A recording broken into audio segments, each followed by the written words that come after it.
Vamos lá, vamos voltar a falar um pouco. Falar mal, né? Do Paulo Cogos e tal, né? Bem também, não sei também mais. O Virilha lá gostou tanto da participação dele com o Nano Moura, com o Brigadeiro lá. Chamou ele de volta, né? Pra debater com o Guilherme Freire. O título do vídeo é: O que é tradicionalismo e o seu poder na sociedade? Partilhe. Seguinte, eu tô perdidão nesses termos aí que vocês colocaram. Tradicionalismo Sim. e... Qual que é? Libertarianismo. Libertarianismo. A gente já teve algumas pessoas aqui, o Rafael Lima, o Turg...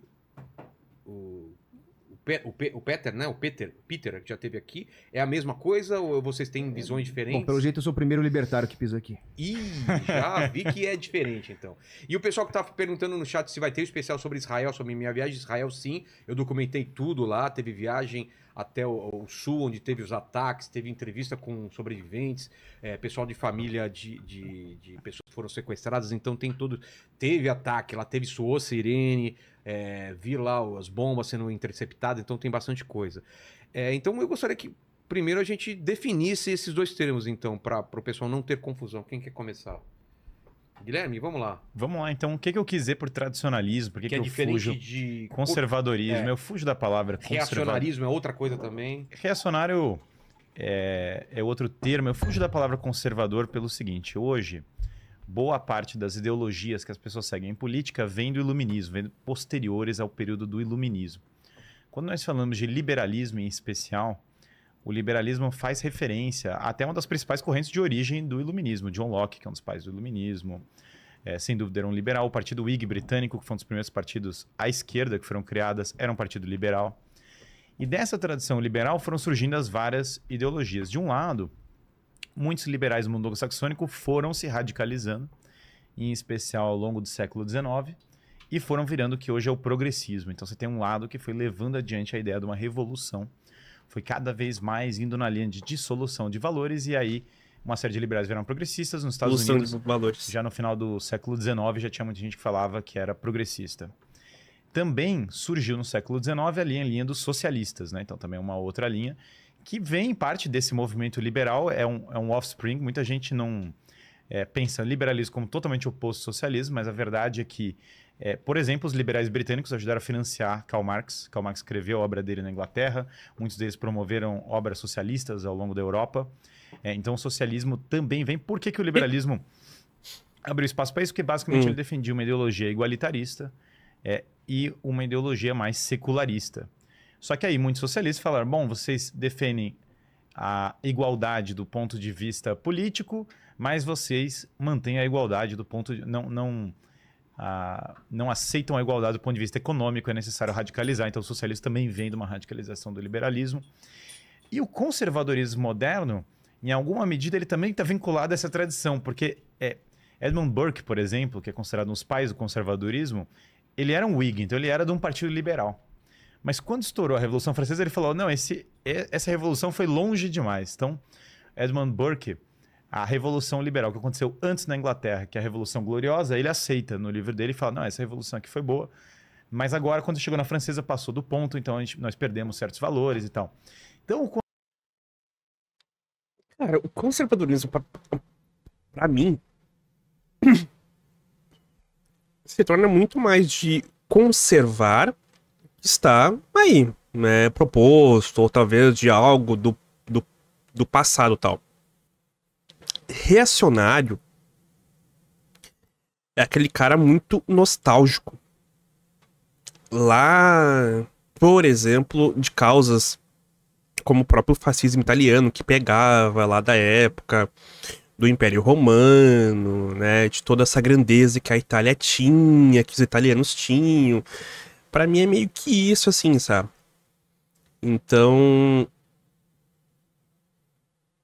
é isso.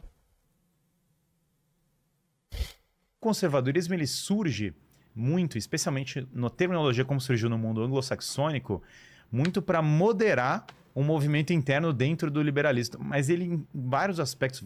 Ele tá colocando o liberalismo como algo centro-esquerda. Vários conservadores, né, estão dentro dos paradigmas do iluminismo. E aí, quando você olha para outras correntes filosóficas, outras correntes de pensamento, você tem pensadores que simplesmente não... ou a base intelectual deles é anterior ao iluminismo, eles já rejeitavam as premissas de antemão, ou eles estão em uma completa tradição diferente. A outra perspectiva, o ponto de partida é outro. Não é só vamos moderar. Às vezes, o termo conservadorismo, para mim, evoca basicamente a esquerda, só que pisando segurando o freio, sabe? Segurando o limite de velocidade. Vamos continuar com a revolução, mas vamos moderar a velocidade. Se o cara colocou que conservadorismo é meio que tá mais pra esquerda, a gente já meio que sabe, né? Qual é o nível dele aí, né? Qual o lado que ele tá. Que vai na revolução. Ou então é aquela coisa, vamos preservar a cultura, vamos preservar a cultura. Bem, eu entendo que preservar coisas boas é uma coisa fantástica, nesse sentido até lato senso, que muitas pessoas usam vulgarmente conservador, que é defender família, defender moral. Eu até entro dentro dessa tradição se você chamar assim, bom, sei lá, sou pró-família, sou pró a moral tradicional, etc. Mas o meu ponto de partida filosófico é bem diferente. Eu estou partindo de uma filosofia mais clássica. Eu admiro, por exemplo, aquilo que na Espanha se chama de tradicionalismo, que é uma linha mais orgânica. Então, bom, isso pode demorar um pouco mais, mas eu posso explicar o que é isso. Não, vai lá. Quando você pensa em um paradigma de filosofia clássica, a origem da comunidade política, ela parte da diferença substancial entre os homens e os animais. Quando você pensa em Aristóteles, ele fala assim, bom, tem uma diferença qualitativa dos animais em relação às plantas. Qual que é a diferença qualitativa? Os animais têm os sentidos. Do fato dos animais terem os sentidos, eles desenvolvem paixões. Então, eles têm reações de repulsa, de atração em relação às coisas. Mas os homens têm uma diferença qualitativa em relação aos animais. Qual a diferença? Os homens não são determinados pelo seu instinto ou simplesmente pelas suas paixões. Os homens são capazes de ordenar suas paixões, de direcionar suas paixões. Eu já discordo. É animal igual. Aqui, ó. Segundo a Wikipedia, não dá pra levar muito a sério, tá? Mas é uma básica e depois a gente pode pesquisar mais, né? O tradicionalismo, muitas vezes conhecido como conservadorismo clássico, é uma filosofia política e social que enfatiza a importância dos princípios morais transcendentes, manifestando através de certas leis naturais postuladas, às quais se afirma que a sociedade deveria aderir. Isso dá aos homens a capacidade da virtude, que é o domínio de si próprios e a vida em virtudes. A virtude é o hábito que direciona o homem para o bem.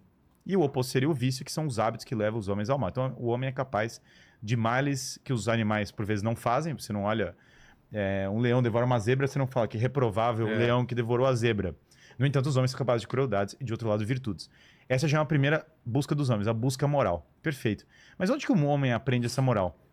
Ele não aprende... A ideologia moderna sempre parte do indivíduo. E veja, o indivíduo é importante. Muito. Eu sou um indivíduo falando, aqui está o Cogos, são outro indivíduo, são indivíduos. No entanto, na filosofia clássica se fala, não, a base, Aristóteles já fala, a base da comunidade política é a família. Por que a família e não o indivíduo? Não foge muito, claro, né? Existe o indivíduo para ter a família. Porque o indivíduo ele não se reproduz por conta própria. O homem não é uma ameba que simplesmente joga outra pessoa. Você precisa ter a união do homem e da mulher para a geração dos filhos. Sei que isso agora, que isso seja polêmico, é uma insanidade, mas agora virou polêmico, mas na... Polêmica por quê? Ser biológico, né?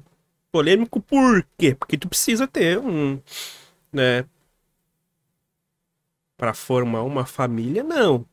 Pra reproduzir, sim. A tradição fala, um homem e uma mulher produzem os filhos e produzem a geração humana. Ô, Guilherme Freire, toma cuidado que o Levi Fidelix quase foi preso por falar isso, tá? É impressionante. Então, a biologia tradicional de que um homem e uma mulher produzem filhos, não sei o quanto isso é cancelável agora, mas continua sendo a realidade. E a partir do... Ai, meu Deus do céu. Nossa senhora, os caras estão vivendo numa outra linha momento mesmo. Que você tem a família, Aristóteles já fala, bom, a família já tem um governo. Qual o governo?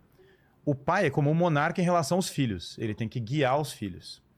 E a relação do marido com a mulher é uma relação mais política. Ele tem que mais ou menos negociar as coisas com a esposa, entendeu? Mas o que os pais fazem com os filhos? Educam os filhos, direcionando eles exatamente para a virtude, que foi o que eu falei, e direcionando eles para a verdade. Bom, mas uma família sozinha, ela não subsiste por conta própria. Você precisa de um conjunto de famílias para sobreviver. Então Aristóteles fala, as famílias se unem e formam uma comunidade política.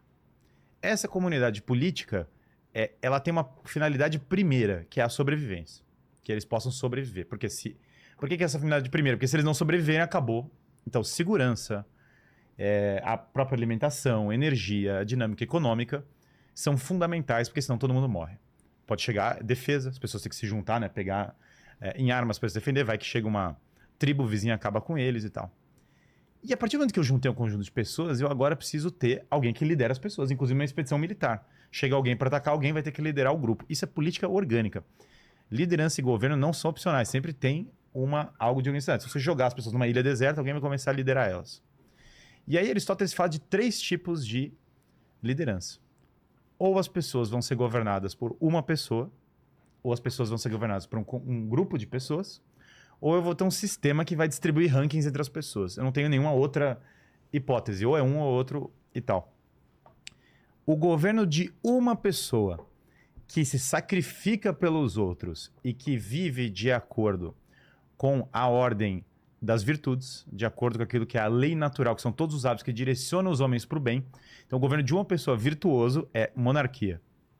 O governo de um conjunto de pessoas virtuosas e das melhores pessoas é aristocracia. Aristocracia significa literalmente governo dos melhores. Não é, na terminologia clássica, não tem nada a ver com franceses de peruca dançando em salto alto. Significa governo dos melhores.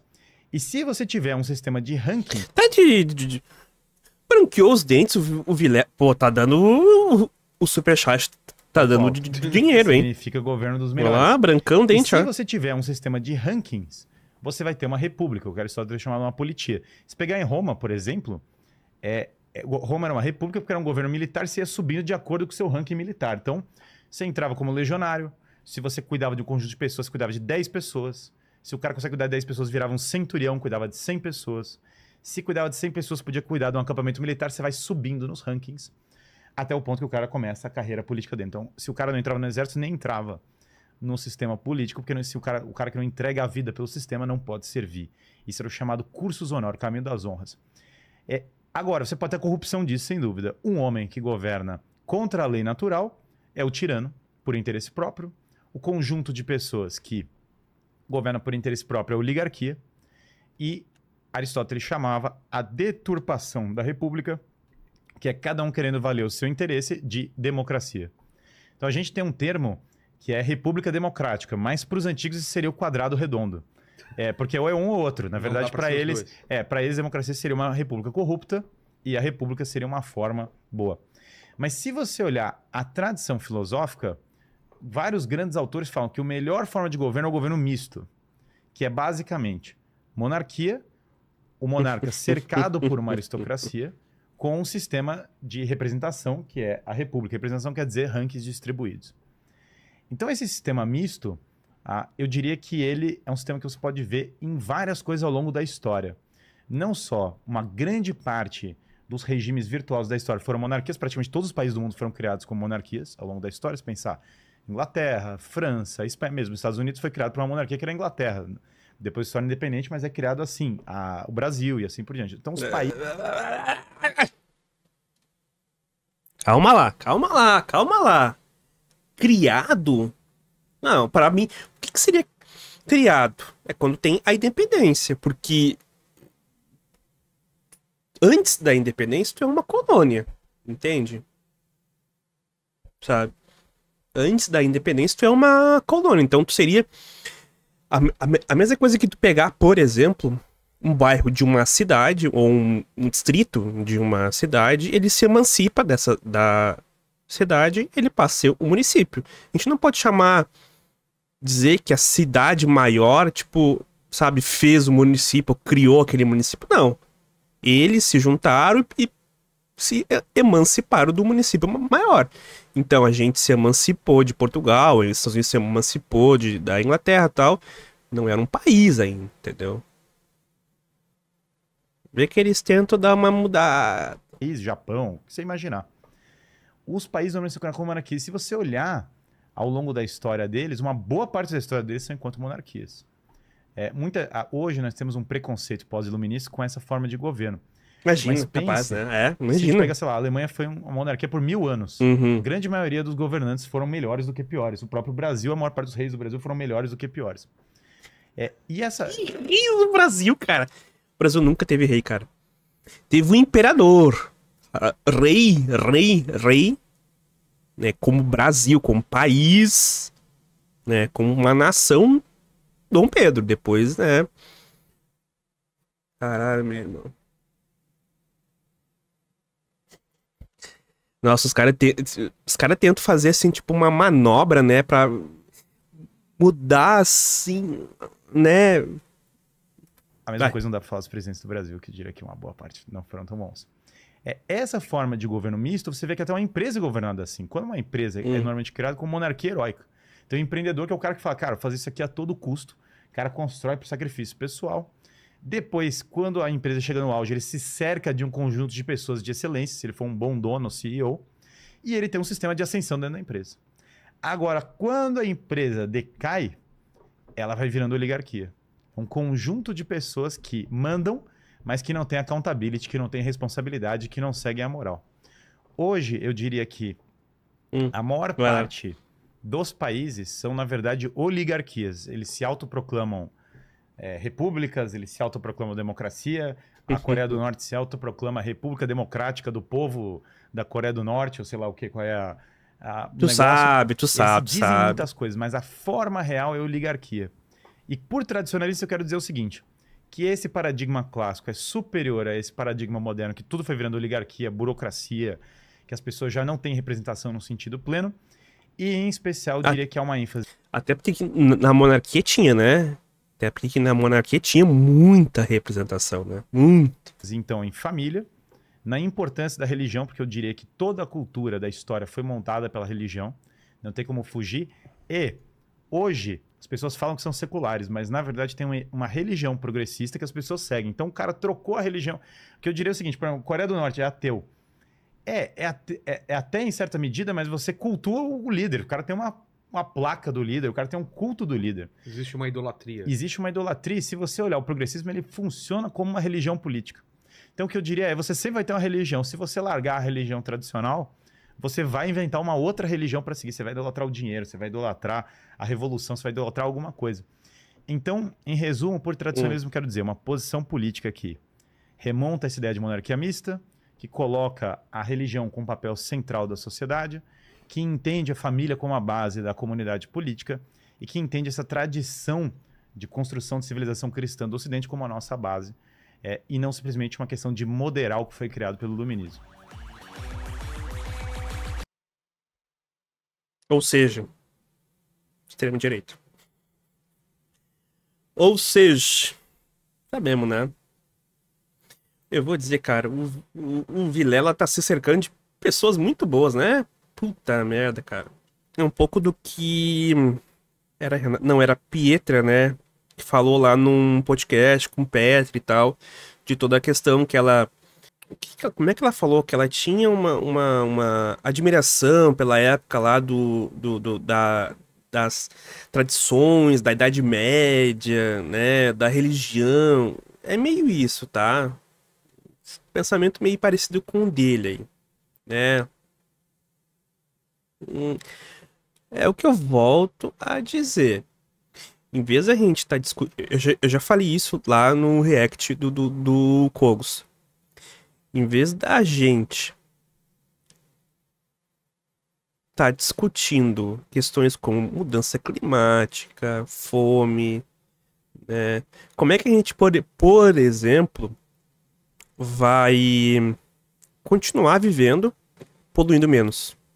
Não, a gente volta a discutir essas coisas como o tradicionalismo, a monarquia, isso, ou aquilo. Não, gente, pô, isso aí já cansou já. Mas é isso aí. Valeu, falou.